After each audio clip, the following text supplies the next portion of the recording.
दोस्तों, हमारे चैनल को सब्सक्राइब करने के लिए आप सब्सक्राइब के इस रेड बटन को ऐसे दबाएं और फिर सबसे पहले हमारी वीडियो प्राप्त करने के लिए इस बेल आइकन को ऐसे दबाएं। वेलकम दोस्तों, बालाजी ऑनलाइन क्लासेस आपका स्वागत करता है।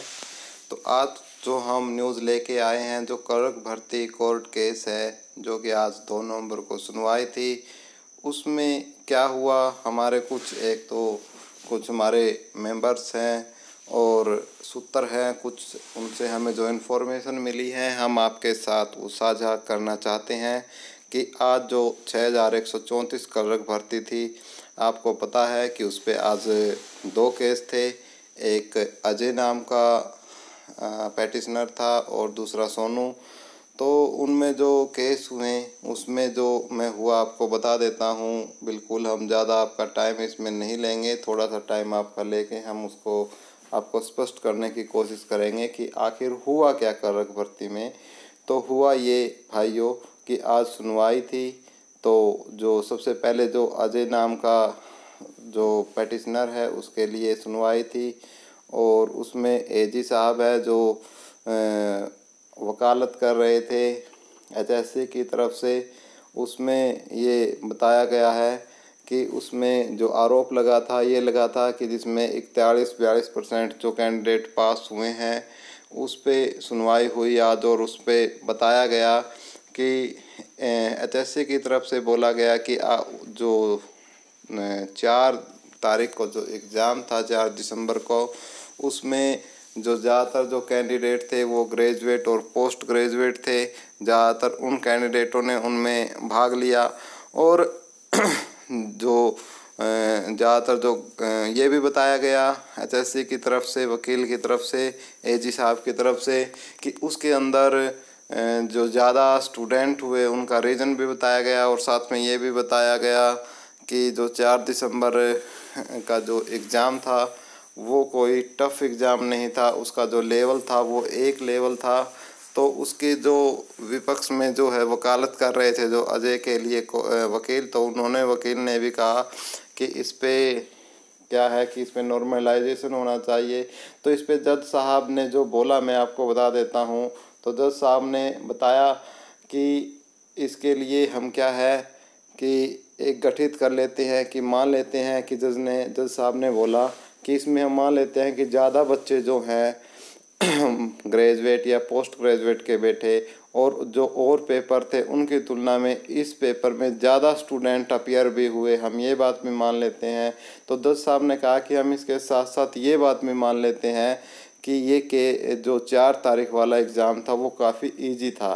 तो इस बात को भी जज साहब ने अपने दायरे में लिया और बोला कि इसकी हम एक केंद्रीय जांच एजेंसी से इस पेपर की जो चेकिंग है वो करवाते हैं कि ये पेपर कितना आसान था, कितना मुश्किल था। तो इस पर एजी साहब ने वकालत करते हुए बोला कि सर कि ये हरियाणा का पेपर है तो केंद्रीय जांच एजेंसी इसको कैसे चेक करेगी। तो इस पर जज साहब ने भी इस पर तुरंत जवाब लेते हुए बोला कि फिर आप बोलते हो उस एजेंसी से हम इसकी चेक करवा लेते हैं कि ये पेपर कितना इजी है कितना नहीं।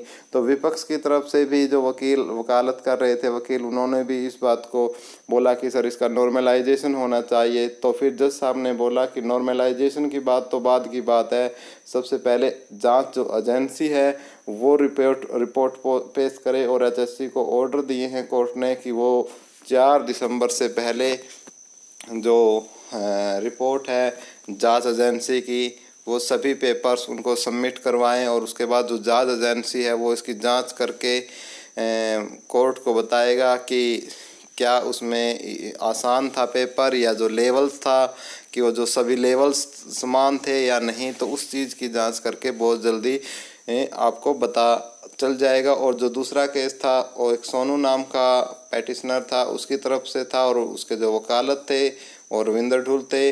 तो उसमें हालांकि जो स्टे है अजय वाला जो 41-42% वाला केस है उस पर स्टे नहीं लगाया गया है, लेकिन जो सोनू का केस है उस पर जज साहब ने नेक्स्ट डेट दी है 4 दिसंबर की।